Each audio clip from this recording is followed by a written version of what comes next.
Chapter 9, Dual Reporting. Can an employee have multiple bosses? The answer is yes. There are two types of organizations: a vertical organization, which is a function oriented organization. In this case, let's say this is research and development. So, all they do is, let's say, engineering, right? They do research and then they do development. And there are all of these people that belong to that organization with a specific skill of doing research and development.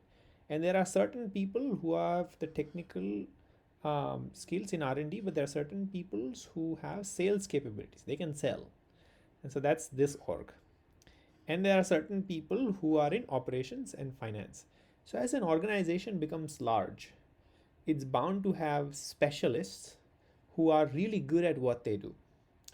And as they come together on a product, let's say these are the products, then a product idea has a grouping of all of those specialists across the board. You need someone in engineering, you need someone in sales, you need someone in operations, you need someone in finance. For a product to work, all of these people have to come together. So a given person, and there's going to be a product leader who says, hey, I'm responsible to deliver this product. So a given person will work on a research and development team, but then they are associated with a product. They're responsible to do the work for that specific product. So as you can see, there will be a product leader and a research and development leader for these people. And so you may be also part of multiple projects, right? So you could be part of, let's say, two projects.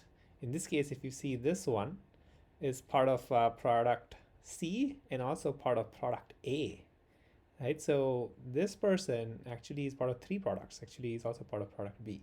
So then he has, like, how many reports? He has operations report here. This is a little weird because you should only be in one column. So let's see if we can take a better example here. Yeah, let's go with that, right? Let's just go with this. But you get what I'm saying, right? You will be in this swim lane. So I don't have a good image that I could get from the internet, but you'll be in one swim lane, and then you could work on multiple products based on your bandwidth. So as you are in one swim lane, you already have that swim lane leader, your leader, as in the specialist leader, and a product leader who's delivering that product. So at any given point, you could have more than two bosses. And this is inevitable, right? As the company grows larger, as it becomes, it takes on more and more products, you will quickly realize you will be part of multiple products. Even if you're part of one product, you'll have two potential leaders in a large organization. So a matrix organization is inevitable for large orgs, but there are two types of orgs, right? Function oriented, which is we talked about the vertical R&D is a function, and they are the ones who define the best practices to how should engineering be done. And then there's a mission oriented. These are the verticals. They focus on, like, the delivery of that product, right? Is to what was done day to day, how was it done, does the person actually do the work, and are we on time for that product launch. So typically function oriented, mission oriented, if you combine the two, you get matrix oriented organizations, and it's inevitable for larger organizations.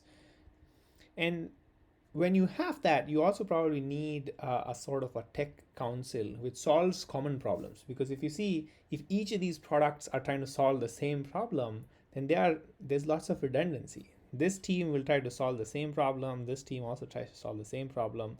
So then they can form a virtual team that says, hey, we're going to come together and build this in a unified way so that we solve for all. So there's this group of people that have shared values and beliefs as to how things should be done and what should be done, and then they make decision together. So large matrix organizations, you need that flexibility. If you don't have that flexibility, you'll constantly keep doing org changes, and that is not possible to do as quickly, because sometimes there's this skill that's needed from one team member that this other product needs to deliver. And so you would need a way for them to switch. You'd need a way in which you would need those employees to be able to, in 6 months, be able to work on this project, have a very clear deadline, and then work on the other project, right? So the flexibility is the key learning here. If an organization is large, they need that flexibility.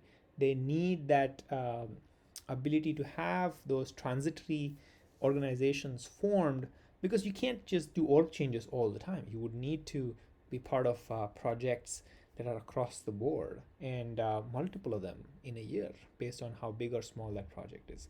So now I've tried to break this down into 3 columns: mission org, the functional org, and the matrix org, which is the combination. So the mission oriented team, the chief activity is what was done, like, this is a product team, the mission org, and they are trying to deliver that product, and it's going to be a leader there.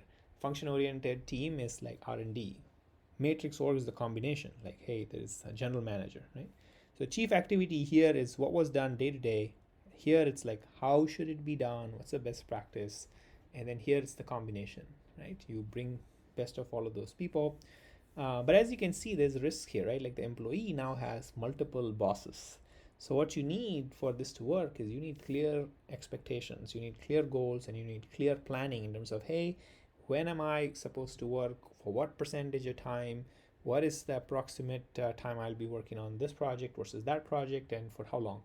So that should be done explicitly to remove the taxes. Otherwise, the employee will not have a clear boss who knows exactly what they're doing. They don't have clear accountability. Maybe they will also not be supported enough, right? So you would want to give them clear expectations, clear understanding of what the deliverables are, timeline, and then how they're growing in their career, right? So that's the risk to mitigate. And if you do that, then you're going to remove all of these inefficiencies that are in the org. The org has multiple inefficiencies. A given team at some point might have a lot of people, and then at some point they might not have a lot of people, right?